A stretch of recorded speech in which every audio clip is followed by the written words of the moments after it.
que ya está todo listo aquí. ¿Qué vemos aquí? Vemos a Claudia Sheinbaum y otra vez vemos la piedra negra esta, BlackRock. Y vemos de lado a Donald Trump besándose a sí mismo. ¿A quién más sino él mismo? Le pedí a la inteligencia artificial que me describiera a Donald Trump como un hombre egocéntrico, enamorado de sí mismo, y eso es lo que nos entrega. Me parece fabulosa la fotografía. Un Donald Trump que besa a Donald Trump. Y ahí vemos, le decía a Claudia Sheinbaum, acompañada de un personaje que es central en este comentario que quiero hacerle, Larry Fink. Larry Fink es el presidente de BlackRock. Y usted ya se deberá estar preguntando en este momento, y ya vamos a entrar en materia, ¿qué es BlackRock? BlackRock es el principal fondo de inversiones en el mundo. Es el más grande fondo de inversiones en el mundo. Y es en muchos sentidos la antítesis de Donald Trump. Esto quiere decir que en cuestión de horas, Claudia Sheinbaum se reunió con, yo diría que uno de los personajes financieros más importantes del mundo en este momento, si no es que el más importante. Y por otra parte, con Donald Trump, quien ha tenido al mundo en ascuas y con quien por supuesto tenemos una relación pues muy importante a la que hay que cuidar. Ahí están estos tres caracteres que conforman los elementos de nuestra portada. Ahora bien, voy a volver a la portada anterior, que fue la que con la que anunciamos esta proyección, para tratar de explicarle por qué digo o por qué nos preguntamos qué es lo que le pasa a Claudia. Y sí, ¿qué es lo que le pasa a Claudia Sheinbaum? Mire, justo después de conocerse el resultado electoral en Estados Unidos, cuando ya había encuestas de salida, ya los principales canales de televisión, que ya a esas alturas suelen no equivocarse, estaban dando resultados preliminares, claramente ya se veía el resultado. A la mañana, eso fue en la madrugada del martes, de martes para miércoles. Al día siguiente, el miércoles, Claudia Sheinbaum dijo que no iba a felicitar a Donald Trump hasta que el resultado fuera oficial. Y yo me pregunté cuando oí a Claudia Sheinbaum, ¿pero qué es lo que le pasa a Claudia? ¿Sabe usted cuántas personas en el mundo estaban en línea de llamada, o en Twitter, o en Facebook, o en redes sociales, para hacer pública su felicitación a Donald Trump? Solo para darle una idea, le voy a mencionar lo que pasó en Argentina. El presidente de Argentina, Javier Milei, que tenía todas sus esperanzas depositadas en el triunfo de Donald Trump, se deshacía en elogios, puso mensajes por aquí y por allá, y así había otros presidentes del mundo, ¿eh? Y Claudia Sheinbaum diciendo, no, nosotros nos vamos a esperar hasta que sea oficial el resultado. Vuelvo a preguntar, ¿qué es lo que le pasa a Claudia? ¿Quién la está asesorando? ¿Dónde está el canciller Juan Ramón de la Fuente, que fue embajador de México ante la ONU? ¿Dónde está Marcelo Ebrard, que sabe perfectamente de las relaciones con Estados Unidos? Esperar a que el resultado fuera oficial, ¿sabe qué hubiera significado? Esperar meses, tal y como lo hizo López Obrador con Joe Biden. En el caso de López Obrador se puede entender el elemento estratégico de que apostó mucho por Donald Trump en la elección pasada y perdió. Por lo tanto, no quería distanciarse de Donald Trump, se vio en el lodazal, se vio envuelto en la zona de nadie, la zona del silencio, porque todo el mundo supo que alentó la campaña de Donald Trump, ganó Joe Biden. Hubo todo el problema, se acuerda el conflicto con Donald Trump, de que alegó fraude, el alevesamiento de masas en rumbo hacia el Capitolio, todo lo que ya sabemos. Y López Obrador, atrapado en sus errores, pues dijo, yo ahora ya me quedo callado mejor y esperamos a que sea oficial. Pero Claudia Sheinbaum, ¿qué tiene que ver con eso? Por eso le pregunto que posiblemente Donald Trump se preguntó cuando llamó a Claudia. Hello, who am I talking to? ¿Estoy hablando con Claudia Sheinbaum, la presidenta de México, o estoy hablando con López Obrador? Un asunto del que ya tengo información muy delicada y que le voy a comentar en sesiones posteriores acerca del activismo que está teniendo López Obrador, ya confirmado.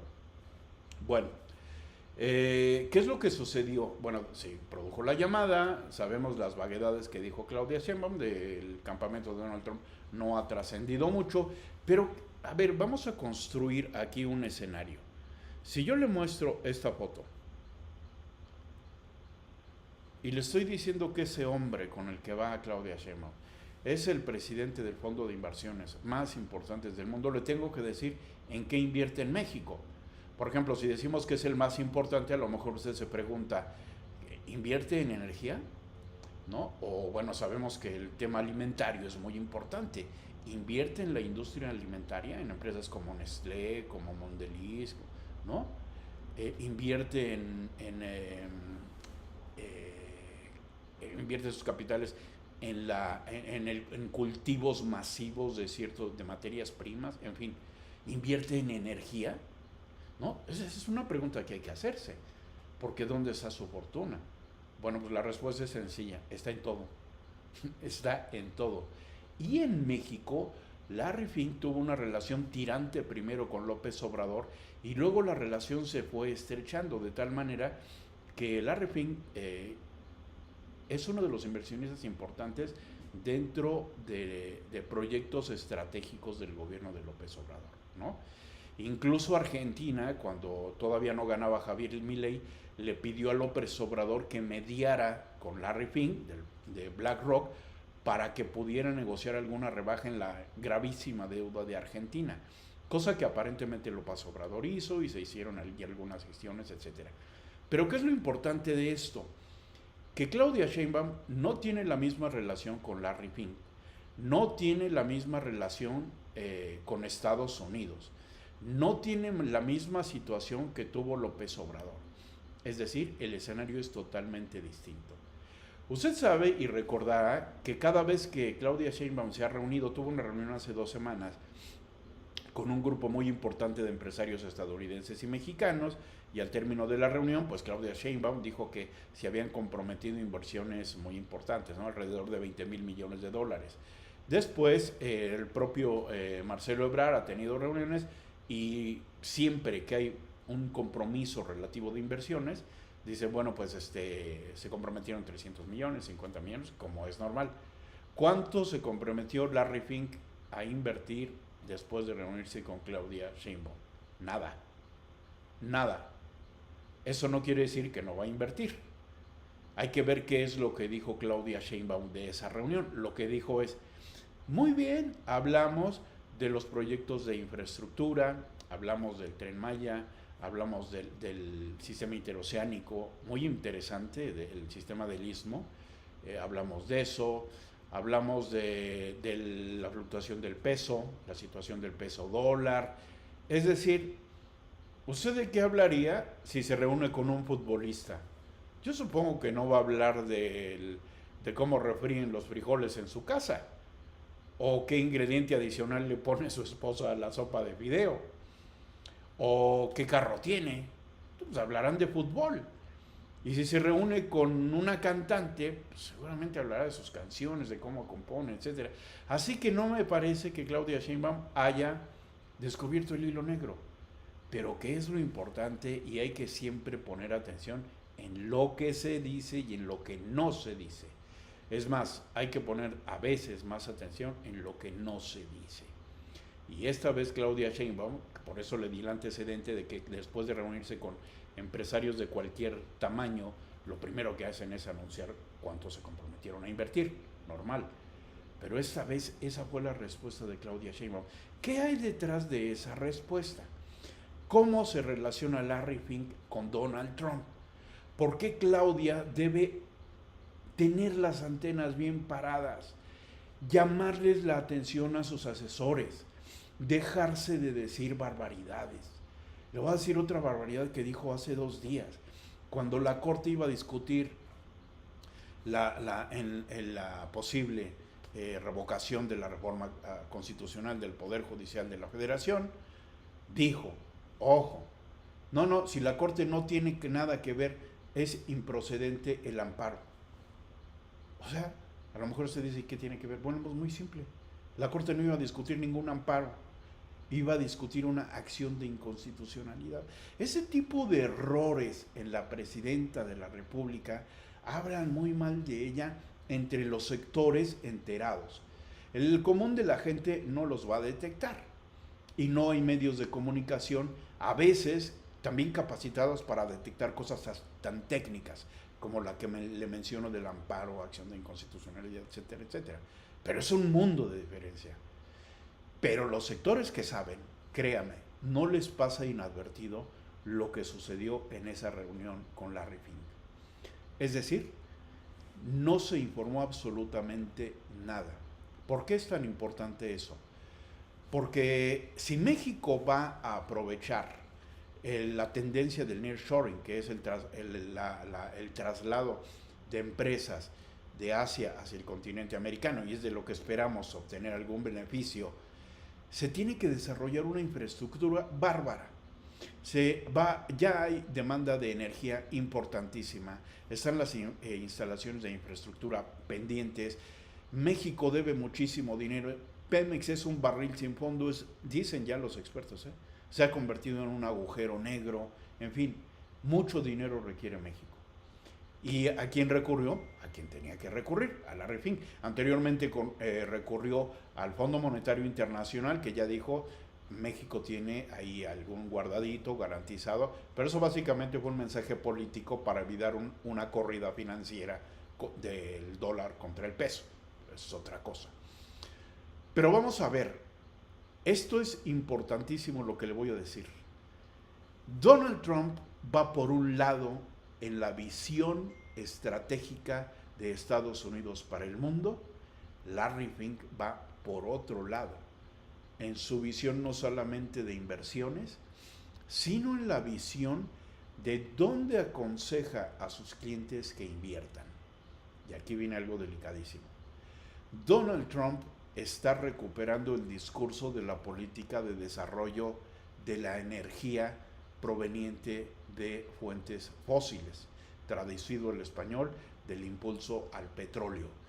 Ya anunció que van a recuperar la explotación de los riquísimos yacimientos petrolíferos en Estados Unidos. ¿Por dónde va Larry Fink? Energías no contaminantes. Energías no contaminantes.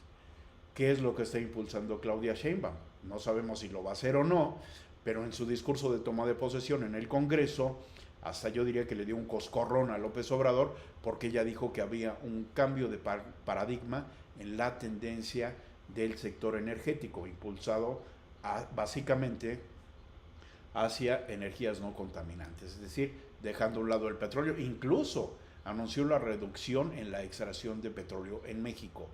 Bueno, la Comisión Federal de Electricidad tiene deudas brutales y al mismo tiempo demandas de crecimiento energético para las cuales requiere muchísimo capital. Si algo interesante hubiera salido de la reunión con Larry Fink, le aseguro que ese hubiera sido el primer mensaje que Claudia Sheinbaum habría estado interesada en presentar.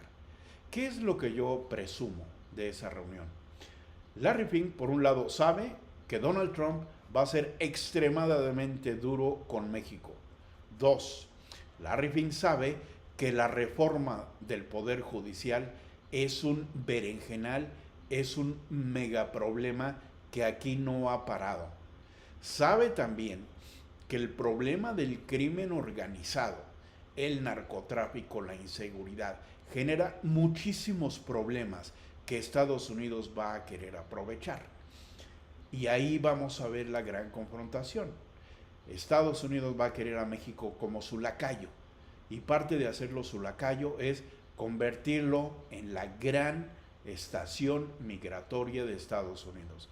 Es decir, si ahorita ya tenemos un gravísimo problema con los flujos migratorios de Centroamérica, Sudamérica, Asia, África y hasta Medio Oriente, y que se estacionan en distintos puntos del país, imagínense lo que va a hacer con el cierre de fronteras de Donald Trump. Pero México lo va a tener que aceptar si es que quiere continuar bregando con el Tratado de Libre Comercio que hay con Estados Unidos. Pero por otra parte está el tema del crimen organizado. Larry Fink sabe que Estados Unidos, y este es un video del cual le voy a hablar a futuro, tiene por lo menos 7 leyes que le dan el carácter de extraterritorial a su sistema jurídico, con el cual puede presionar a México de manera brutal. Voy a cerrar la transmisión para decirle en concreto qué es lo que vemos. Lo que este señor, experto en finanzas mundiales, ve es que la situación de México está en este momento en una zona de oscuridad, una zona de tránsito en la que no se puede decir cómo la va a transitar hasta que se instale el gobierno de Donald Trump, lo cual quiere decir que es una pésima señal, porque es muy posible que inversiones ya comprometidas, anunciadas, etcétera, se vean frenadas, que la carrera del peso contra el dólar se pueda ver también evidentemente afectada.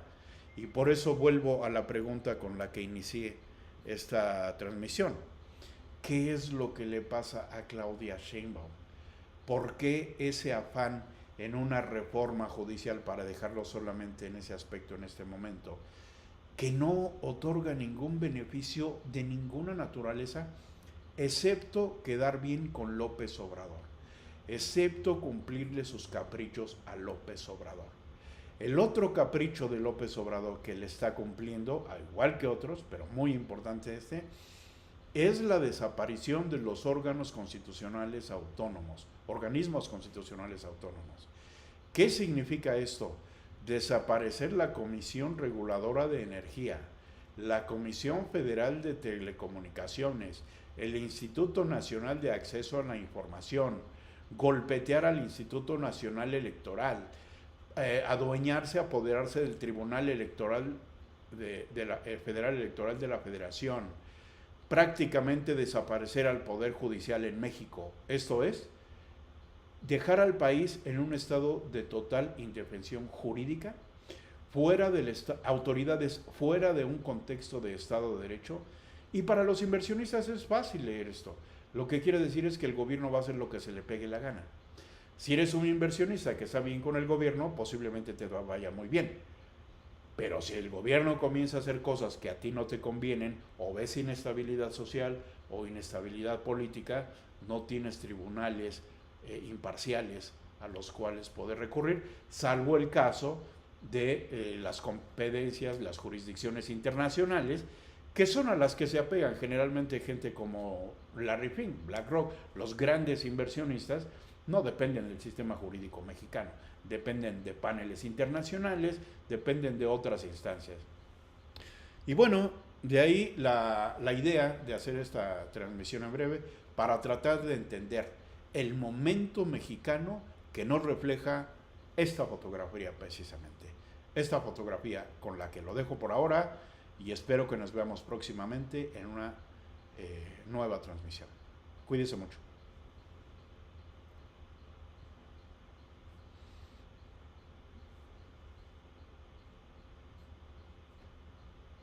Sí, ya quedamos.